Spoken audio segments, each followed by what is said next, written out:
nosotros. Bien, quiero agradecer también a todos los asistentes, a todas las asistentes, el estar hoy aquí con nosotros en este ciclo de conferencias que con esta plataforma inauguramos con la conferencia de Javier con el título Del Realejo de Granada a la Tánger literaria, y de la que él nos hablará ampliamente. Mucho se ha escrito sobre Tánger, en esa ya tópica fascinación que muchos de nosotros sentimos por ella. Ángel Vázquez, como no, y su novela La vida perra, de Juanita Narboni, nos aficionó a esa literatura norteafricana, a esa literatura tangerina, a la que las novelas de Javier adoptan ese formato de novela negra, firmemente enraizada en ese Tánger que nunca abandona su carácter internacional y su registro multicultural y plurilingüe. A mí me encanta cómo utiliza, por ejemplo, el Limones Negros, ¿no? Esa lengua del francés, el árabe, bueno, todo eso que significa lingüísticamente Tánger, y que nuestro amigo y colega Alberto Gómez Font hablará, según nos ha comentado, la próxima semana, allí en Tánger, ¿no? Bueno, los datos biográficos de Javier Valenzuela son increíbles. Cuando me he metido a profundizar en su biografía a través de su página web, me he quedado muy sorprendida de esa actividad, ese conocimiento periodístico del mundo árabe, que bueno, que para especializarse en ese mundo ya hay que tener valentía, arrojo y convencimiento de ese mundo árabe. Entonces, la biografía, yo recomiendo su página web para que os metáis en ella y bueno, lo conozcáis muy de cerca. Yo deciros ahora, para no perder mucho el tiempo en lo que me corresponde, decir que Javier ha nacido en Granada, cosa que mucha gente no lo sabe, y que se ha criado en el Realejo, además, barrio granadino por excelencia, ¿no?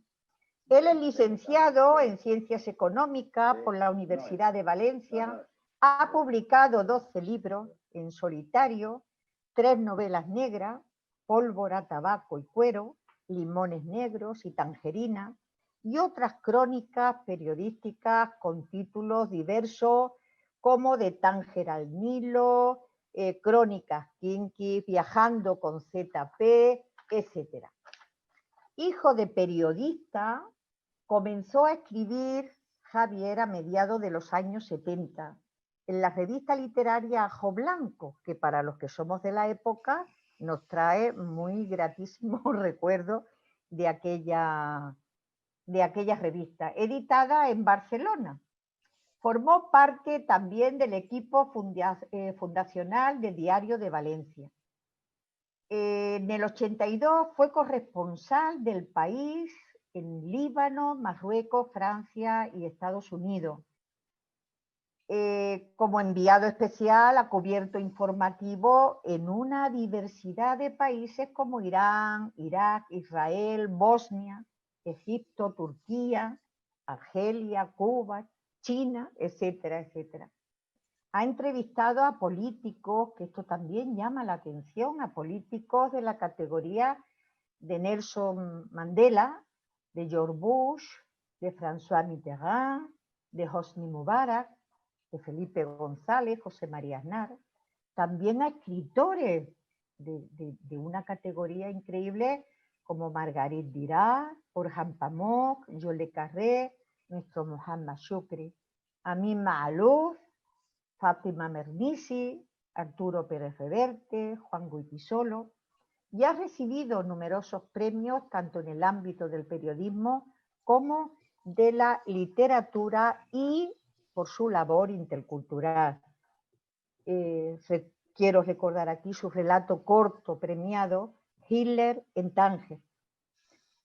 Su producción como cronista también es amplia, con títulos como El partido de Dios, Viajando con ZP, Usted puede ser tertuliano, Crónica del Nuevo Oriente Próximo, etc.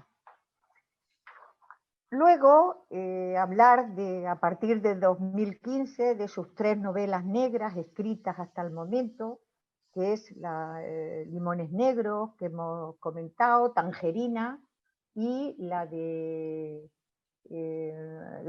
él desarrolla en el Madrid del 36, ¿no? El nombre siempre me cuesta trabajo recordar, pero es el, a ver, Pólvora, tabaco y cuero. Me cuesta recordar ese título. Bien, como decía antes, yo remito a su página web para todos esos datos biográficos, artículos y todo lo que queráis descargar, porque además es posible hacerlo, leer sus entrevistas. Me ha gustado mucho sus reflexiones en las numerosas entrevistas que ha hecho. Me ha gustado cuando te entrevistaron, Javier, el año pasado, el Ideal, una entrevista, y hablaste de Granada, del conformismo granadino, que yo he reflexionado siempre mucho, ¿no? En ese granadinismo, que tú dices que nos conformamos, yo aunque no soy granadina, pero me meto por los años que llevo aquí, que nos conformamos con las bonitas vistas de la Alhambra, en lugar de reivindicar el AVE, que no se ha reivindicado en muchos años, etcétera, etcétera. Bien, termino aquí, voy a darle la palabra a Javier. Luego, detrás de su conferencia, podemos abrir un coloquio. Y bueno, Javier es un profesional del periodismo y de la literatura, de la escritura, tan diverso, con tantos registros, que el Ateneo de Granada estaría encantado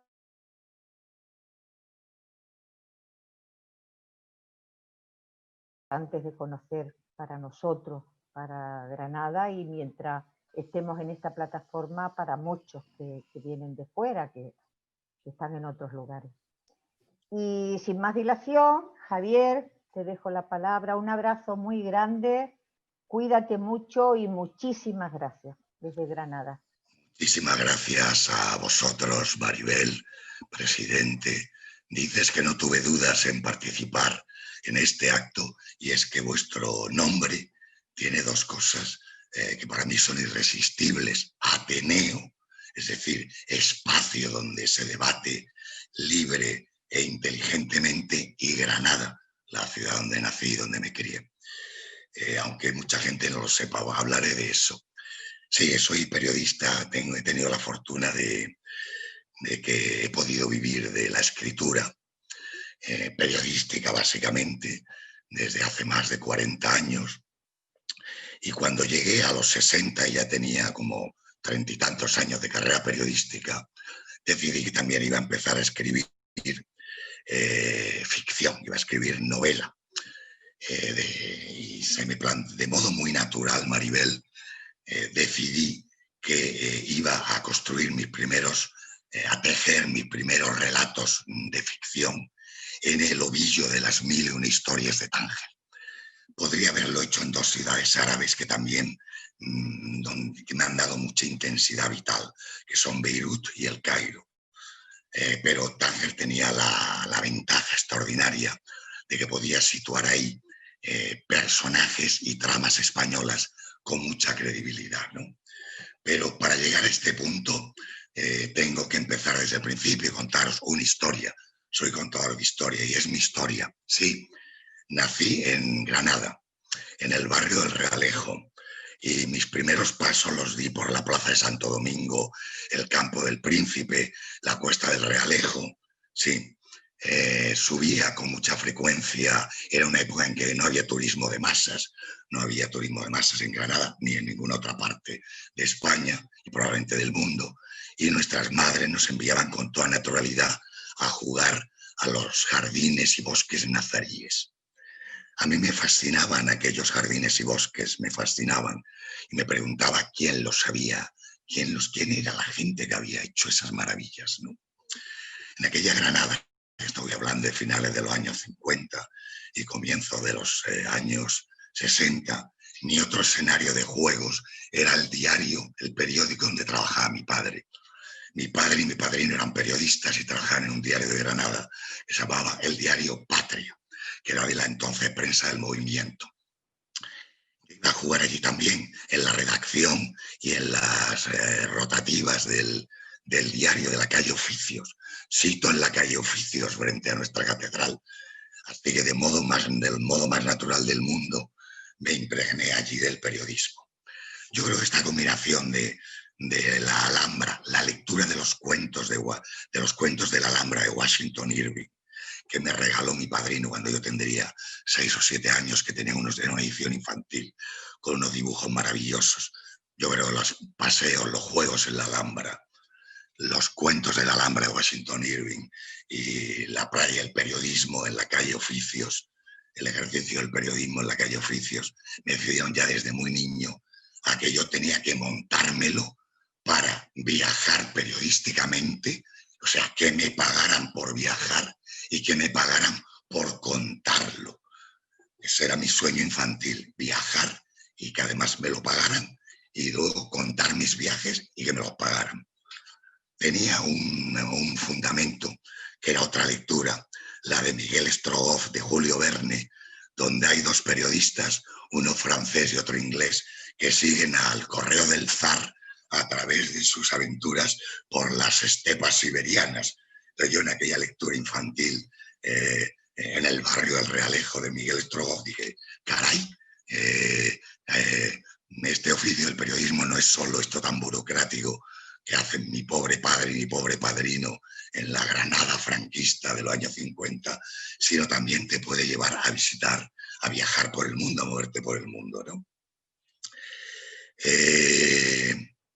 Entonces tuve la suerte, una suerte generacional, de que llegué a los 21 años y a la edad adulta, cuando Franco había muerto y en España se entraba en Europa, aspiraba a entrar en Europa, se abría el mundo y se empezaba a hacer un periodismo joven, vigoroso y con dinero.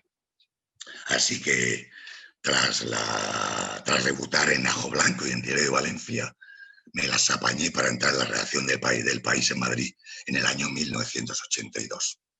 Entré haciendo como cronista de sucesos, género que me gusta mucho, el género negro me gusta mucho, de ficción o no ficción, pero pronto me enteré, al cabo de 2 o 3 años, me enteré en la redacción en Miguel Juste 40 del diario El País, que el puesto de Beirut, de corresponsal en Beirut, estaba libre y nadie quería cubrirlo. Entonces me presenté, pedí cita con Juan Luis Cebrián y su secretaria me la concedió y le dije a su secretaria, no es para darle problemas, es quizá para solucionarle un problema. Y la secretaria me consiguió una cita inmediata con Juan Luis Cebrián, que entonces era un tipo avispado, inteligente, ágil de cerebro y de sentimientos, luego envejeció mal, como sabemos, y me recibió Juan Luis y me dijo, ¿qué quieres? Y le dije, pues mira, he oído que no tienes corresponsal en Beirut, que el periódico no tiene corresponsal en Beirut. Beirut estaba entonces en plenas guerras civiles y me presento voluntario. Maribel me dijo, pero tú sabes árabe. Y dije, no, ni idea, pero eso se aprende, ¿no? Pero tú hablas inglés al menos. Dije, muy poco, pero eso también se aprende practicando. ¿Y conoces? ¿Has estado alguna vez en Oriente Próximo? Le dije, jamás en la vida. Pero vamos, desde niño he seguido las cosas de Oriente Próximo. Desde que era niño, a partir de la guerra de los 6 días, he seguido las cosas de Oriente Próximo con pasión. Cebrián me dijo, esa es la actitud, el puesto es tuyo. Y me fui al Beirut de las guerras civiles. En Beirut aprendí una serie de cosas importantes. Una, la extraordinaria capacidad de resistencia del ser humano. En Beirut los bombardeos eran cotidianos. los duelos de artillería cotidianos, los combates callejeros con Kalashnikov y lanzagranadas, los secuestros, los atentados con coche bomba. Eso era cotidiano, había todos los días 10 o 12. Como corresponsal, tenía que la embajada de Choix, que dicen los franceses, no tenía nada más que escoger en el menú de catástrofes y tragedias diarias donde escoger. Bueno, pues la gente resistía se apegaba a la vida con una tenacidad maravillosa. Seguía yendo a trabajar, seguía estudiando, seguía teniendo hijos, se seguía casando y seguía celebrando fiestas. Hombre, normalmente en los momentos de alto el fuego, que eran frecuentes, lo que también en la guerra se alto el fuego. O si no, en los sótanos de las casas, que siempre son más resistentes a los tiroteos y bombardeos. Así la que sería mi mujer y madre de mis hijas hizo todo el bachillerato en Beirut, una libanesa, hizo todo el bachillerato en Beirut en el sótano de su finca a la luz de generadores eléctricos que se cargaban con gasolina, con gasolina, porque no había la electricidad. Claro, el tendido eléctrico se había ido al carajo. Entonces Beirut me enseñó la capacidad de resistencia al ser humano. Por eso me expliqué, los seres humanos han podido habitar en el Polo Norte, en el desierto del Sáhara, porque somos increíblemente duros. Me enseñó también la vitalidad de los libaneses, ese Beirut que hemos visto en las novelas o en las películas, donde había la guerra, pero tú podías estar comiendo salmonetes con hummus, baba ganoush y tabule en un restaurante de la Grotto Pillon, mientras boom, boom, boom, boom, a tu alrededor sonaban los cañones como si fueran fuegos artificiales. Eso existía, era cotidiano. Ese virus donde los corresponsales de guerra por las noches nos íbamos a celebrar una fiesta al Hotel Commodore con caviar iraní y champán Moët Chandon francés, existía. Un vitalismo extraordinario. En esa época también de corresponsal en Beirut, también fui corresponsal en otras guerras de Oriente Próximo, Irán, Irak, la tragedia de los pobres palestinos, en el tema israelí, las sublevaciones constantes del pobre pueblo egipcio, y aprendí un montón de cosas también.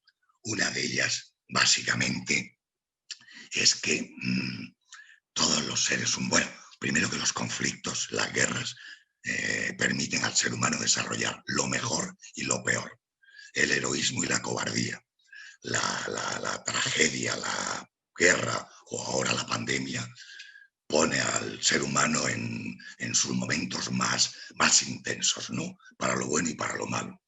Y esto evidentemente es muy literario, ¿no? Por eso las crónicas de las guerras y las catástrofes son siempre, a poco que uno tenga una buena pluma, son muy buenas, ¿no? Acabo de leer El México insurgente de John Reed, que es una obra magnífica, ¿no? Magnífica, de la Revolución Mexicana. Y luego, otra cosa que me enseñaron todas aquellas guerras era que los seres humanos, pese a más allá de nuestras diferencias étnicas, culturales, religiosas, lingüísticas, tenemos una serie de cosas en común que son incombustibles. En todas partes, todos aspiramos a tener un techo y un médico y un profesor para nuestros hijos. Techo, médico y profesor. Aspiramos a vivir, a hacer lo que queramos, a ser libres, siempre que no molestemos a los otros. Y aspiramos a que se respete nuestra dignidad, a que se respete nuestra dignidad. El ser humano tiene un inmenso apego a su dignidad. No quiere que se le trate como perros arrosos. Y esa fue la causa de la primavera árabe de hace 10 años. En todos esos años en Oriente Próximo, tengo que decir que mi condición de granadino me fue de gran ayuda. Yo iba regalando los discos de Carlos Cano en Teherán, en el Teherán del Imam Jomeini, hacían furor. Carlos Cano era un auténtico éxito, un auténtico hit. Y yo siempre que iba al Irán de Jomeini, llevaba discos de Carlos Cano, especialmente aquellos en que introducía temática, música o palabras árabes, ¿no? Y en todas partes, cuando yo decía a los locales, Ana Garnati, soy granadino, me decían inmediatamente, Ahlan wa sahlan, es usted bienvenido. Me trataban como un hermano, como más que un hermano.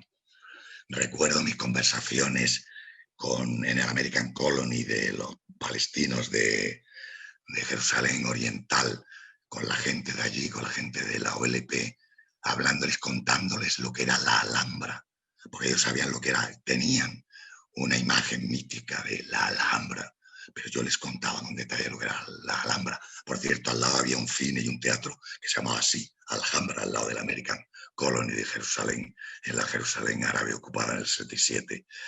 Recuerdo como más de una vez los milicianos libaneses de Hezbollah, una de cuyas más peores costumbres era secuestrar periodistas y diplomáticos occidentales como moneda de cambio, pues creo que logré salvarme de 2 o 3 secuestros, porque dije aquello de Ana Sahafi, Ana Garnati.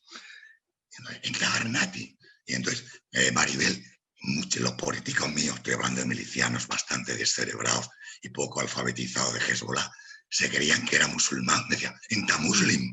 Y entonces yo les decía, no les engañaba porque el engaño, pero les salía del paso con un Allahu Akbar que me daba inmediatamente, me abría el camino por las zonas chiitas más peligrosas donde no se atrevían a entrar ni los de la CIA ni el Mossad. Y entonces decía, no solo la condición de granadino me permite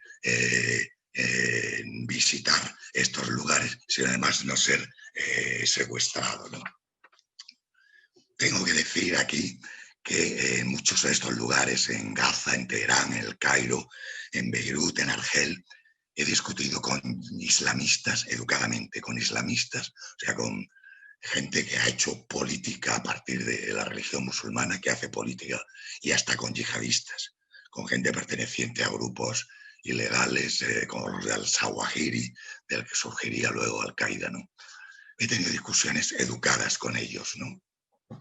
En la mezcla esa tan, Maribel, tan tajerina de inglés, francés, suya árabe, ¿no? O sea, tal, y de bueno, a todos ellos les he dicho, no me ha pegado del burro nunca, les he dicho que lo que ellos llaman valores occidentales son valores universales, a saber, la democracia, la elección de los dirigentes por la ciudadanía, la igualdad de géneros, la igualdad entre hombres y mujeres, plena y total, el respeto a los individuos y a las minorías. Eso no son valores occidentales, sino valores universales.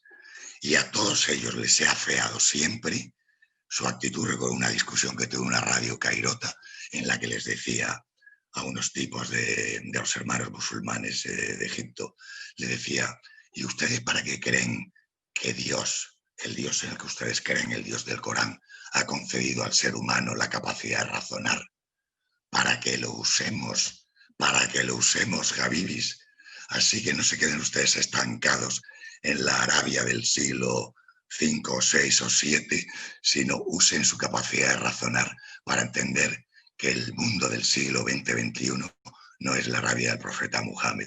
Por cierto, que el profeta Muhammad, mi amiga Fátima Mernissi, la gran escritora y socióloga marroquí Fátima Mernissi, me explicó con muchos argumentos que era de hecho un progresista para su tiempo, un hombre muy avanzado para su tiempo, y que los cenutrios de islamistas y yihadistas que lo interpretan al pie de la letra lo escandalizarían si el profeta Muhammad levantara hoy la cabeza. El profeta Muhammad, que Dios lo tenga en su seno, que dicen nuestros amigos. Luego, después de estos años de Oriente Próximo, me fui a Marruecos. En el país me quiso felicitar y recompensar por mis años de corresponsal de Gran Oriente Próximo con un puesto en Occidente. Y dije, no, que quería ir a Marruecos. Conocí a Marruecos como turista, que es uno de los países, fíjense ustedes, uno de los países árabes, si no el más maravilloso del mundo en materia de arquitectura, de tradiciones, de comida, de perfumes, de autenticidad de la gente, es el que tenemos más cerca, Marruecos. O sea, entonces fui a Marruecos, me instalé en Rabat y de allí cubrí el Magreb, ¿no? En aquellos años entrevisté a Hassan II un par de veces, pero también cubrí las violaciones de derechos humanos en Marruecos, lo que me costaba constantes broncas con el entonces ministro del Interior y de Información, y de la Información, tenía los dos cargos, Driss Basri, que era lo más parecido para un lector de los cuentos de la Alhambra, lo más parecido a un gran visir que tenía aquel monarca medieval, fascinante por lo demás, que se llamaba Hassan II.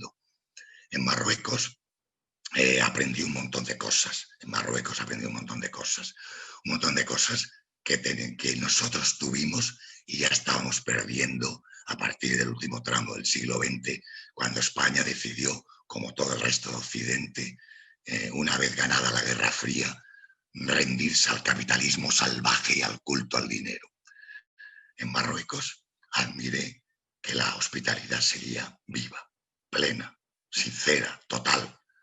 En Marruecos admiré y viví el respeto debido a los ancianos. No entendían esto que nos está pasando en las residencias para ancianos, donde a la muerte mueren como chinches los pobres. Allí eso no lo entienden. El anciano en Marruecos, como sabéis, lo cuida la familia y es un pozo de sabiduría para la familia. La libertad dada a los niños, esas escenas maravillosas de las calles marroquíes y en general del mundo arábigo musulmán, llenas de chavalillos que corren en una y otra dirección con total libertad, y no como aquí, donde los encerramos enseguida en guarderías y donde les decimos, no hagas esto, no hagas lo otro, no toques esto, no toques lo otro. Valores que eran nuestros y que siguen siendo nuestros en la medida, gradinos, andaluces, españoles, mediterráneos, ibéricos, pero que hemos ido perdiendo con el capitalismo salvaje y el culto al dinero fácil. Luego después de Marruecos estuve en París y Washington, pero esto no tiene que ver con el tema de esta conversación. Cuando terminé en Washington, terminé poco después de los atentados del 11 de septiembre de 2001, y mi periódico, sigue siendo El País con buen criterio, decidió enviarme de nuevo como enviado especial, esta vez al mundo arábigo y musulmán, y por eso estuve en Estambul, Teherán, Rabat de nuevo, Marrakech, Argel, Damasco, etcétera, etcétera, etcétera, a comienzos ya de este siglo. Volví a vivir en todos esos otros lugares. Y milité muy activamente informativa y como informador y como opinador en contra de la idea del choque de civilizaciones que pregonaba aquel cretino llamado Samuel Huntington y que intentaba practicar el aún más cretino de George W. Bush y sus secuaces británico y español. Lo del choque de civilizaciones me parecía una gilipollez monumental. Gilipollez es palabra perfectamente legítima en un Ateneo. Una gilipollez monumental. Yo le oponía eso, la idea de la búsqueda en común de lo que tenemos todas las civilizaciones. Esos deseos mínimos a los que he mencionado antes, de dignidad, libertad, unos mínimos vitales, ideas básicas también de respeto a los ancianos, respeto al medio ambiente, al planeta Tierra, etcétera, etcétera. Creía que había que oponer al choque de civilizaciones la idea de la búsqueda en común de lo que tenemos de las civilizaciones. Y por eso estuve 2 años trabajando con José Luis Rodríguez Zapatero como subdirector general de Comunicación Internacional, y visitamos un montón de países árabes y musulmanes y restablecimos relaciones con Marruecos, con Argelia, entre otros, con Egipto y tal, y logramos convencer de nuevo a nuestros amigos árabes y musulmanes que España, al menos durante un tiempo, que España no había dejado de ser ese país amigo, vecino y hermano que ellos siempre habían tenido presentes en su tradición, y cuya idea que se había roto con la participación española en la desdichada guerra de Irak. Bueno, esta idea de la alianza de civilizaciones frente al choque de civilizaciones también es lo que me llevó, estamos en Granada, a firmar el manifiesto 2 de enero, creo que en el año 1925, junto con Carlitos Cano, Miguelito Río, Paco Viguera, García Montero, etcétera, etcétera. Yo era entonces, bueno, sigo siendo los nombres de rellenillo, diríamos, no de los ricos y famosos, célebres y famosos del manifiesto, pero no de infirmarlo. Se proponía, como recordaréis, que la fiesta tan casposa, tan anacrónica, tan fachosa de la celebración de la toma del 2 de enero, se convirtiera en una fiesta de la Granada multicultural, abierta, generosa, libérrima, unida al Mediterráneo, América Latina y Europa, que tiende puentes y tal. E intentamos convencer también de que ese cambio de concepto de lo granadino también se iba a traducir en riqueza y empleo, esto que le gusta tanto a los señores de derecha y a los partidarios del capitalismo salvaje, que si Granada tenía unas condiciones, un momento y una situación extraordinaria para ser una ciudad donde se celebraran congresos, conferencias, eventos, conciertos, etcétera, etcétera, como capital, una de las grandes capitales del planeta, de la multiculturalidad en democracia. Porque yo la multiculturalidad no he entendido nunca como que vivamos en guetos aislados, sino que mantengamos nuestras culturas en el marco común de la libertad, la democracia, la igualdad de géneros y el respeto a los individuos y a las minorías.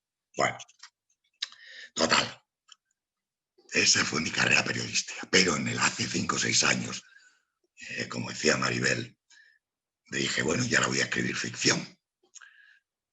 Decidí que había llegado el tiempo de escribir novelas, de ser no solo uno de los personajes de Miguel Strogoff, sino el escritor de posibles novelas a lo Miguel Strogoff. Escogí Marruecos por las razones que acabo de decir, porque es un país maravilloso y muy próximo, y escogí la ciudad de Tánger en vez de otras que podría haber cogido, como Beirut o el Cairo, por las razones que voy a mencionar. Una, primero, Tánger es encrucijada de continentes y de mares. Si alguien quiere escribir algo sobre un sitio fronterizo y canalla, bueno, váyase usted a Tánger, ¿no? Es impresionante. En segundo lugar, por su condición de refugio durante muchas décadas de escritores y artistas malditos. Los Bowles, William Burroughs, Jean Genet, Juan Goytisolo. Eso le da a la ciudad un pozo cultural y literario muy, muy fértil, donde es muy fácil sembrar nuevas historias y cosechar. En tercer lugar, por su vinculación con lo español. En Tánger es completamente natural, como decía antes, que hagas tramas, ponga personajes y tramas españolas que se desenvuelvan con toda naturalidad, hablando incluso en castellano con la gente de allí, con los nacidos allí. Tánger vivieron en la segunda mitad del siglo pasado, vieron varias decenas de miles de españoles, no están las cifras claras, pero 30.000 o 40.000. Puede ser que fueran los españoles incluso la primera comunidad en un momento dado, incluso por encima quizá de la local, de la bereber musulmana, y por supuesto de las otras comunidades europeas, occidentales, francesa, inglesa, italiana, portuguesa, por encima de la comunidad sefardí, de la maravillosa comunidad sefardí. Tánger, la lengua franca de Tánger en los años 1950-60 era el castellano. En esa lengua se entendían Muhammad Chukri y Muhammad Enravet con Paul Bowles, o sea, en castellano. Chukri y Enravet le dictaban a Bowles o le contaban a Bowles sus historias en castellano, y las entendía y las transcribía al inglés y luego las hacía publicar. Tánger es la ciudad donde se han producido dos de las obras heterodoxas más importantes del siglo XX literario español. Juanita Narbone, de Antoñito Vázquez o Ángel Vázquez, que es una maravilla técnica. O sea, los escritores, lo que más nos gusta a los escritores es hablar de técnicas de escritura, de cómo se escribe, si te ha salido bien un diálogo, un personaje, un monólogo, etcétera, etcétera. Bueno, pues Juanita Narbone, aparte de una historia alucinante que conocéis, es técnicamente una maravilla. ¿Cómo se puede hacer un monólogo de una solterona neurótica y conseguir atraer la atención del lector que no para hasta haber leído por completo la novela en una fiebre que a veces dura 48 horas? Técnicamente eso es increíble. Y la otra gran obra heterodoxa y libérrima española, escrita en Tánger, es Reivindicación del Conde Don Julián, de mi amigo y hermano mayor y maestro Juan Goytisolo. No es casualidad que tanto Ángel Vázquez como Juan Goytisolo fueran homosexuales. En la España de su tiempo, la homosexualidad, que era la franquista, estaba perseguida. En el Tánger, en el Marruecos de su tiempo, no diría yo que estaba legalizada, pero estaba tolerada. Es increíble que Tánger y Marruecos hayan servido de refugio a gente de tantos países perseguida por sus ideas o su condición sexual. Es una cosa fantástica, otra de estas paradojas de la vida, ¿no?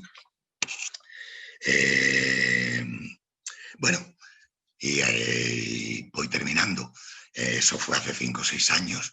Ya tengo escritas 2 novelas, Tangerina y Limón en Negros, y 3 relatos. Déjame que me acuerde: Hitler en Tánger, Naranja Amarga y La gente de la península, sobre la ciudad de Ibn Battuta. Tánger es la ciudad de Ibn Battuta, ese gran viajero árabe Ibn Battuta. Y bueno, voy aprendiendo. Y lo mejor que se ha dicho sobre esos 2 relatos largos, 2 novelas largas y 3 relatos cortos o medianos, lo dijo alguien que creo que está presente en esta reunión, la hispanista tangerina Randa Gibruni, en el Salón Internacional del Libro de Salamanca, cuando hablando de mis novelas, tuvo la generosidad de decir que yo no estaba escribiendo literatura colonial o neocolonial sobre Tánger, a diferencia de otros del pasado e incluso de algunos del presente, que en mis novelas los tangerinos y los marroquíes no eran solo la chacha o el camarero, sino eran personajes principales que se codeaban en plano de igualdad con los personajes españoles y que no eran los malos. O sea, había tangerinos marroquíes tanto buenos como malos, como hay españoles tanto buenos como malos en mis novelas. No eran los villanos, como en tantas películas de Hollywood, donde los árabes, ¿verdad, querida Maribel?, son siempre los malos. Uno ve un malo, salir a alguien de aspecto árabe y ya sabe que es el secuestrador o el terrorista. No, en mis novelas y en mis relatos no. En mis novelas hay el comisario Jedidi, que es un buen comisario honesto, y no el estereotipo del policía corrupto marroquí. No es un comisario honesto. Hay Mohamed Chukri, al que he revivido como personaje, un tipo, una cultura aprendida, porque no tuvo estudios, el pobre hombre era analfabeto hasta los 20 y tantos años.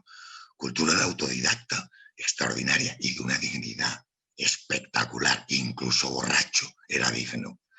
Y me hablaba mucho. Chukri introdujo en la literatura marroquí el concepto del individuo, es revolucionario. Frente a la umma o comunidad introdujo al individuo.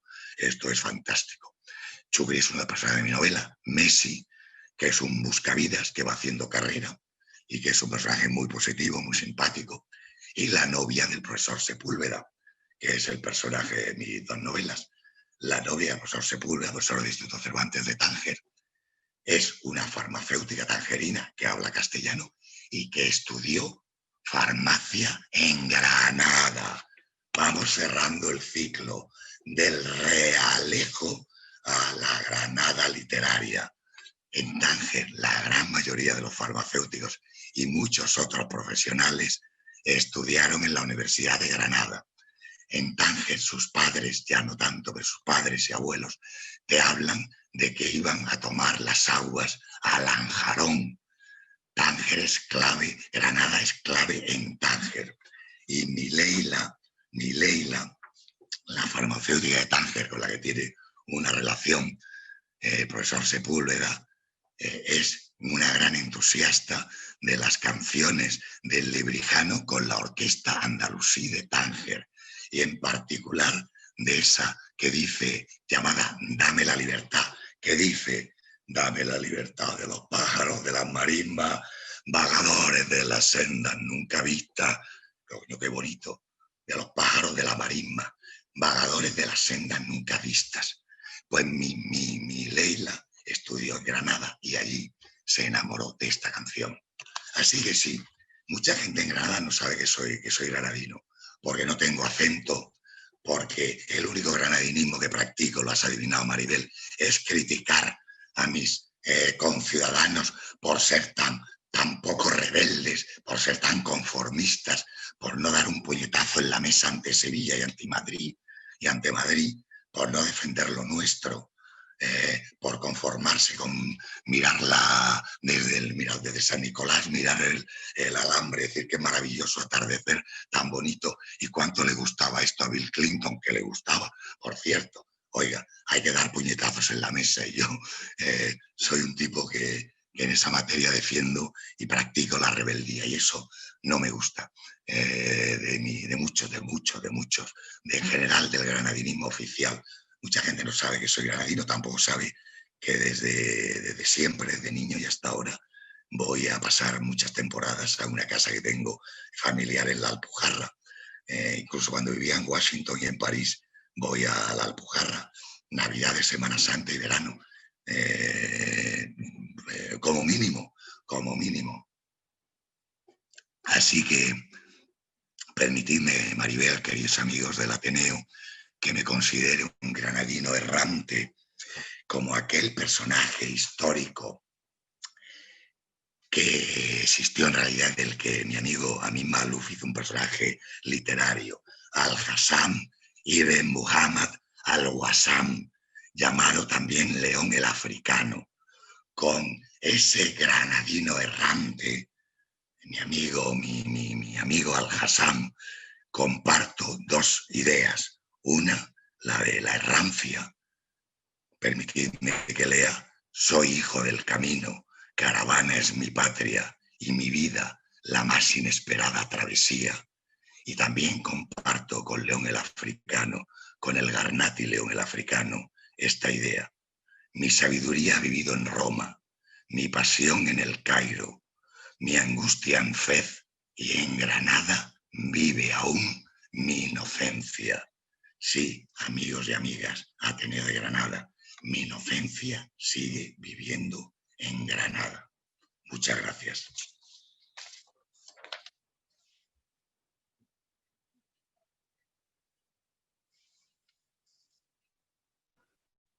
Bueno, me acabo de dar la voz y bueno, Javier, me ha encantado todo lo que has dicho, y además me identifico mucho contigo en muchos aspectos, porque soy norteafricana, porque bueno, soy una granadina de adopción llamada siempre forastera, que eso también es algo curioso.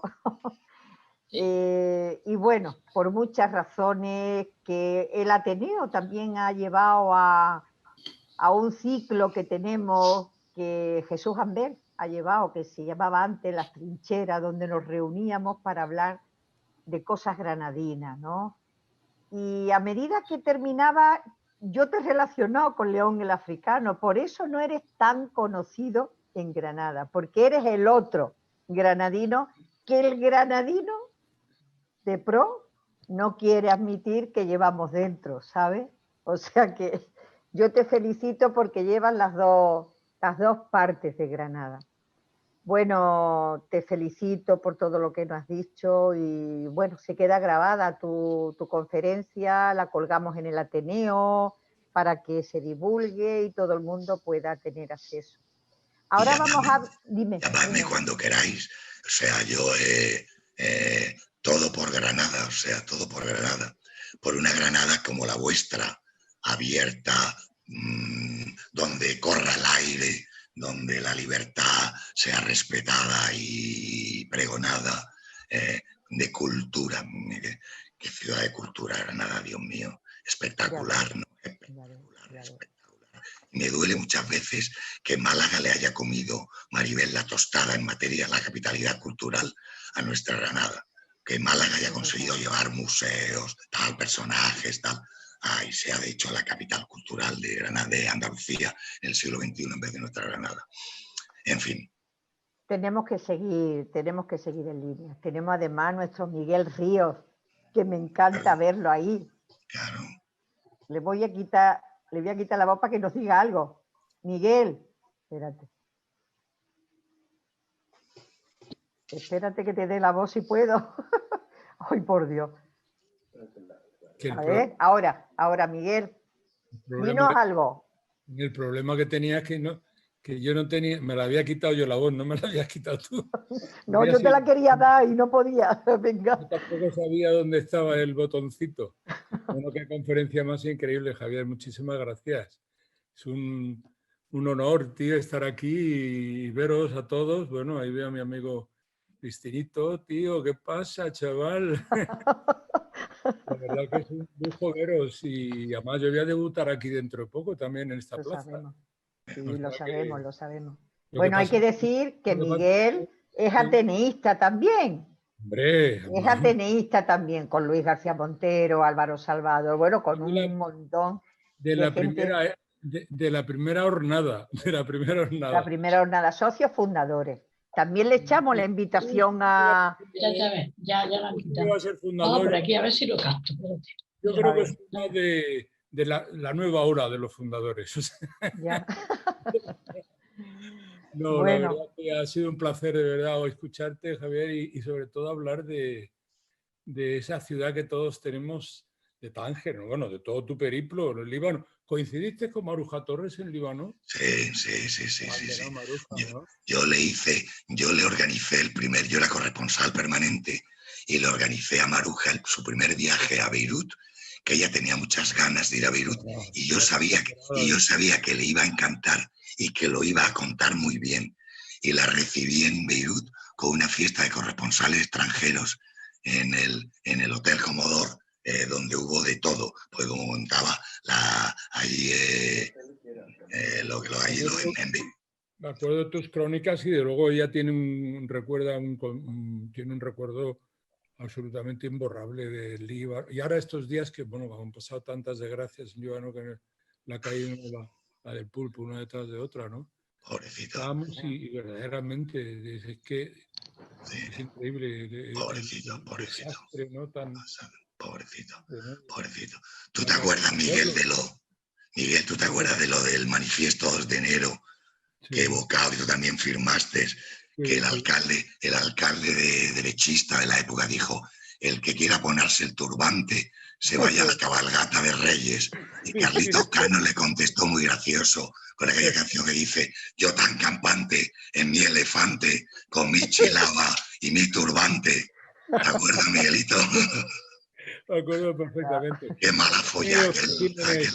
Hemos tenido alcaldes con especímenes bastante pintorescos, ¿no? Una vez que estaba allí, que me dieron un premio, que era de otro granadino por las 4 costuras, de Rodríguez Acosta, tío. Yo cuando Rodríguez Acosta me acuerdo que le decía yo a mi madre de chiquitillo: mamá, cómprame unos zapatos. Y decía: ¿pero dónde crees que somos los Rodríguez Acosta? Pues ahí en ese tuvo muchas gracias porque bueno, estaba Luisito García Montero, vino Iñaki Gabilondo también a hacer la laudatio, que la palabra laudatio la aprendí yo ahí, o sea, yo no, doctor honoris causa y todo eso, pero no tenía ni puta idea que laudatio quiere decir, pues bueno, la presentación del homenajeado, ¿no? Y entonces estamos así y sale el alcalde de Granada a la sazón Torres, ¿no? ¿Cómo se llamaba Torres? El encartado, ahora liberado. Sí, Torres Hurtado.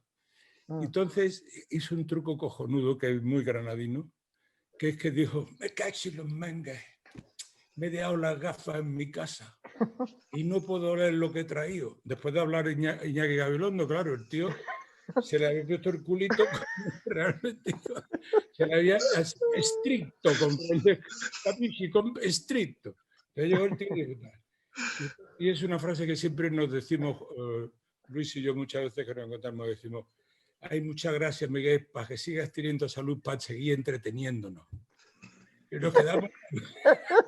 Ya después de que te dan un premio, todo el mundo poniéndote por las nubes, de que la vi, tío, habiendo salido del arroyo, que haya llegado todo lo que ha llegado. El hijo puta llega y dice, oye, que sigas teniendo mucha salud para que sigas entreteniéndonos. Y así, yo me refiero muchas veces a Luis diciéndole, Luis, a ver si tienes salud para que sigas entreteniéndonos. Es Granada la que tú hablabas, ese rollo de... Esa mala suerte que hemos tenido tan en vena, ¿no? Que ha sido esa representación tan inmerecida. Tan inmerecida. Tan inmerecida. Bueno, si alguien quiere decir algo, ¿no? Que haga así con la esto y le quitamos el...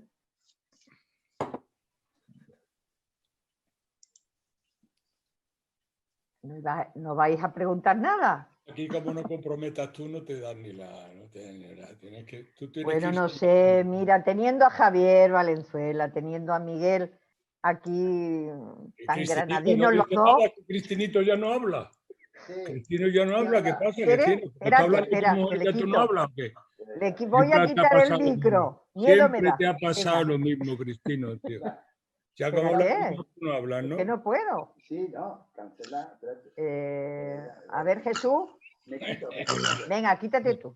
Me encanta lo bien que estáis de... No me lo quitan. Jesús, ¿le puede quitar el micro a...? No, ya. Le dice ya. Ahora sí. Bueno, nada. Tengo que intervenir primero para dar un abrazo a todos que os veo ahí, a los que conozco. Miguel, te veo tan joven, qué bien te sienta el bigote, cualquier cosa que te pones. Mi próximo libro tío, va de eso. El bigote, la fuente de la eterna juventud. Ahí está. Te veo muy bien. Y bueno, yo quisiera, sí, ya que me han forzado a tener que decir algo, Javier, yo me gustaría que hablara un poco más de Sucre como ese personaje que para mí me fascinaba tanto como Tánger. A mí, cada vez que he ido a Tánger, me ha parecido nuevo lo que veía, porque me sentía emocionado en esa ciudad. Y el personaje de Sucre está pensando muchas veces en él. Y estaba esperando que dijera, como has dicho, algo en el plano literario. Pero sí que me gustaría, si lo conociste a fondo, que nos contara algo más de Mohamed Sucre. Pues mira, Cristino, antes, en el año, creo que fue en el año 2002, una vez voy a ver a Sucre y me cita, como no, en el restaurante del Hotel Ritz, que no tiene nada que ver con el Ritz de París o Madrid, y me dice, lo primero me dice con mucha serenidad, me dice, Javier, me han descubierto un cáncer, me quedan pocos meses de vida. Y añade, y fíjate, ahora que me voy a morir, están descubriendo en Tánger y en Marruecos que soy un escritor, y me hacen homenajes, me han dicho, gente del entorno de la Casa Real me ha dicho que me van a tratar estupendamente en no sé qué hospital de Rabato, Casablanca, del tema del Tánger, del cáncer, y dice, bueno, y entonces murió. Y con el tiempo, ahora tú vas a Tánger, verás, Cristina, que encuentras en todos los bares, restaurantes, fotos de Sucre, es un icono de Sucre. Bueno, no le hacían ni puñetero caso.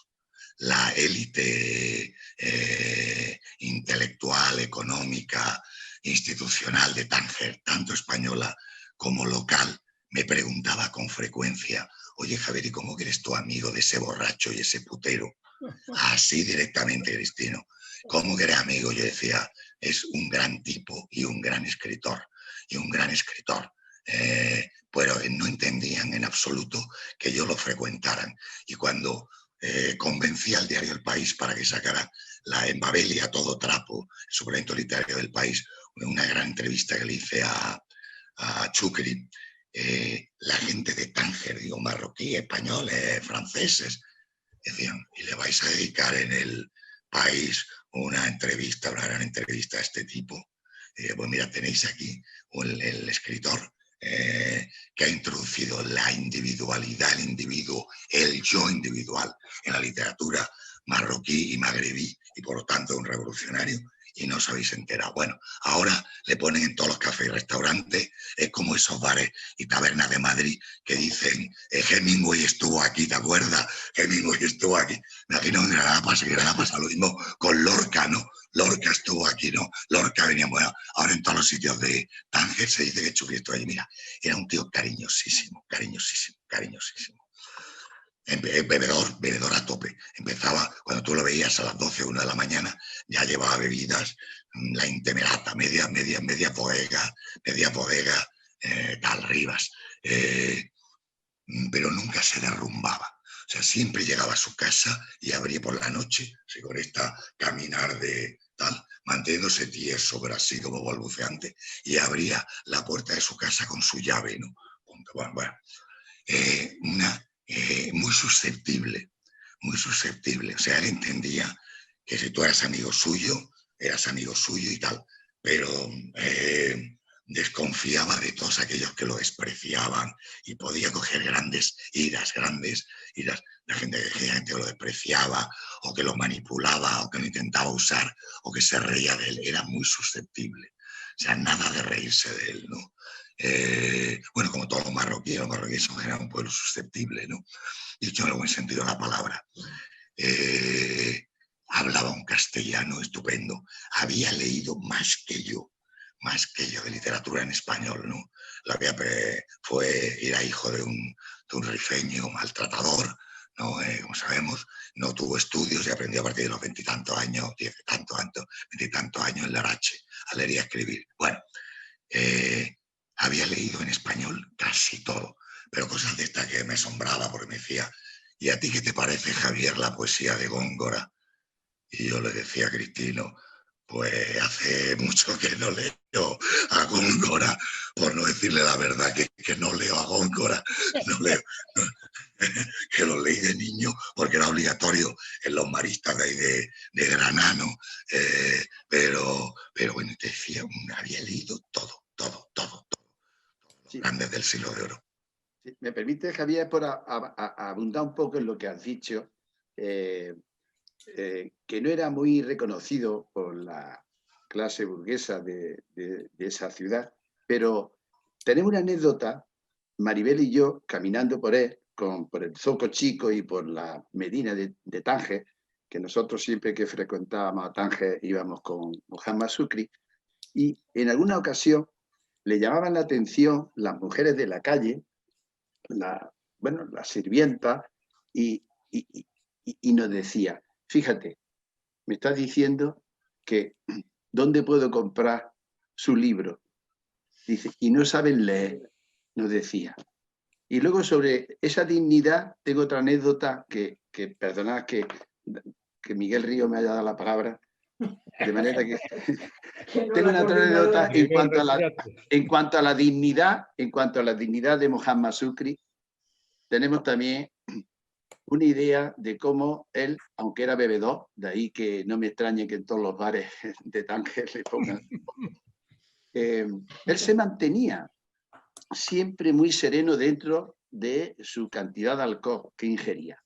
En mi casa, en Granada, un día, harto ya de tomar vino y un whisky que tenía yo allí muy malo, le estaba llamando la atención un compañero suyo para que no siguiera viviendo. Y fíjate lo que hizo, Javier. Sin hacer un gran alarde, retiró de la mesa lo que había, se incorpora y hace el pino. Le quedó recto. Y cuando se baja de la mesa, le dice a Calai, le dice, a ver, ¿puedo seguir bebiendo o me va a seguir dando? Santo Cristino. Ese era Chucri. Era genial. Qué personaje. Era genial. Sí.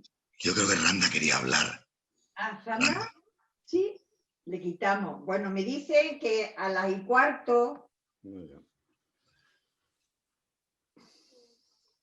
Hola, ¿Se me escucha? Perfectamente, Ok. perfectamente. Sí. Hola a todos. Me alegra saludarte hoy y verte bien, Javier Valenzuela. Se te Gracias. echa de menos aquí en Tánger. Yo he estudiado mucho acerca del viaje, ¿no? Y la teoría del viaje. Y hay una palabra que tú has mencionado, que es la errancia. Muy importante, ¿no? El ser errante. Tiene que ver mucho también que una ciudad ni un país, ¿no? Que no es del que escribe, que llame su atención, ¿no? Pero sobre todo Tánger, ¿no? Tánger como ciudad, como sinónimo de liberación y la relaciono también con tu viaje, ¿no? Con tus viajes. Tú eres un viajero, ¿no? Desde hace muchísimo tiempo. Y viajero no solamente de España a Marruecos, sino, como lo has dicho, tienes mucha experiencia en los viajes, has visitado muchos países árabes.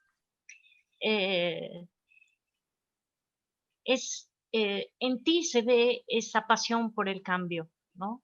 El gusto por el movimiento, el deseo de movilidad y el culto de la libertad, la furia de la independencia. Y el errante cultiva todo eso, es también el rasgo o los rasgos del ser cosmopolita, ¿no? Aquel que cultiva pues también la paradoja de la fuerte individualidad. Tú has hablado de Shukri. Se descubre solamente aquello de lo que somos portadores. Es decir, en ti había una admiración al mundo árabe desde que eras niño, ¿no? Y esa errancia, ¿no? Implica también, diríamos, un alejamiento de las ideologías del lugar de origen, aunque no todas, ¿no? Pero lleva en sí ese alejamiento.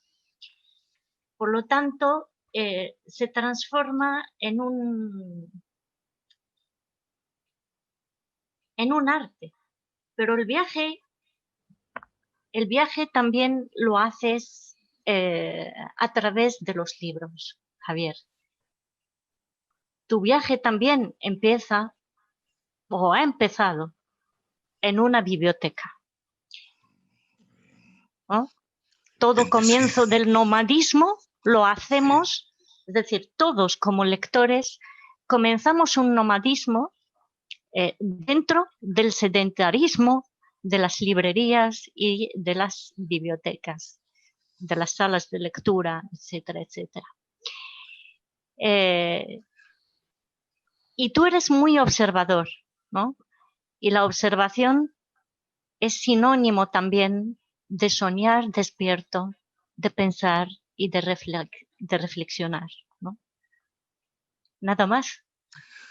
Muchísimas gracias, Shukran, Randa, por tus comentarios. Sí, empieza en una biblioteca, lo he citado en la biblioteca, en una biblioteca de piedra y vegetación, que es la de la Alhambra, que es una biblioteca en Blograne, y en una biblioteca infantil, donde hay libros como Los cuentos de la Alhambra de Washington Irving, o las historias de aventuras y viajes de Jules Verne, de Julio Verne, como Miguel Strogoff. Siempre he sido un gran lector. Y quiero decir aquí para todos que Randa descubrió, presentó Mis limones negros en Tánger, y descubrió, que es una excelente lectora, descubrió que yo lo que estaba escribiendo era una trilogía de Tánger.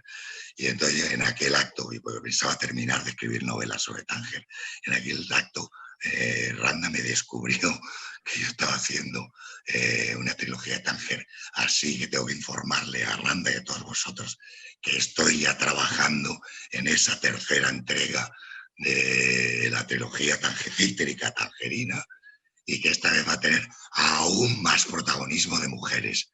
Las mujeres van a ser totalmente protagonistas. Muy bien. Mujeres marroquíes y españolas. Estupendo.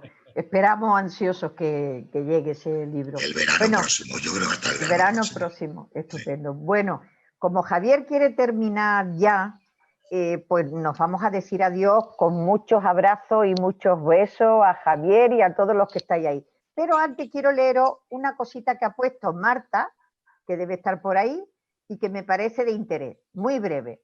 Dice Marta: qué gusto escucharte, Javier. Sí, el derecho a ser tratados como seres humanos es un imperativo mundial, más en nuestros países vecinos y a quienes sangramos para creernos primer mundo. Recuerdo la cita con la que Juanita Narboni definía Tánger. Esta ciudad es como una caracola que va recogiendo los peores ruidos del mundo. Es una suerte contar contigo, lo mismo que es contar con el trabajo de Miguel Ríos. Quien solo vea entretenimiento es que tiene déficit de educación. Un abrazo, Marta. Te aplaudimos. Bueno. Besos, Maribel, besos a todos.